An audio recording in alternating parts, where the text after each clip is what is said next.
Riley was the reddest out of his litter and by far was the smallest.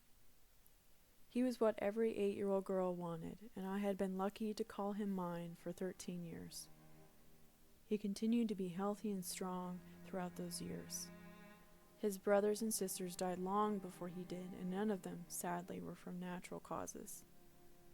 Many of them succumbed to heart diseases, tumors, and arthritis, genetic predispositions that are common for golden retrievers.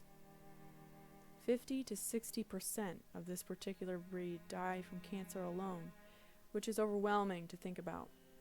This is something that has been allowed by breeders due to wanted physical and temperamental dispositions that are coupled with these diseases and genetic irregularities. The pressure to generate the perfect dog has created a monstrosity known commonly as puppy mills. People have created these places for monetary gain, where the dog's needs are never met and they are consistently physically and physiologically abused.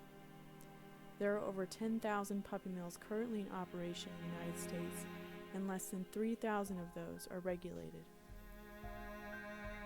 2.1 million puppies that you see in pet stores and online sales and with breeders originate from puppy mills, and many of them are riddled with disease and unforeseen genetic problems. Riley, however, came from a couple we had known for many years. They had bred Goldens for over a decade and had a large 5-acre splay of land for the puppies to roam.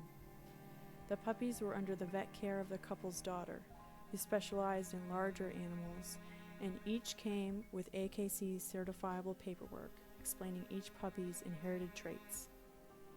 The mother who was pregnant was given a large room in the house to give birth, and at 8 years old I had the opportunity to help Ellie, Riley's mother, bring him into the world. Heaters were placed in the room and there were always plenty of blankets and privacy. Compare that to the life of a mother in a puppy mill. She is consistently bred before she's had ample time to rest between pregnancies, and is then shoved into a small room to give birth. She is put into a place devoid of light, privacy, and veterinarian care. It is not rare for her to lose over half her litter. The puppies who do survive are immediately placed in stacked cages with wire mesh floors that disfigure their paws and cause wounds that become infected.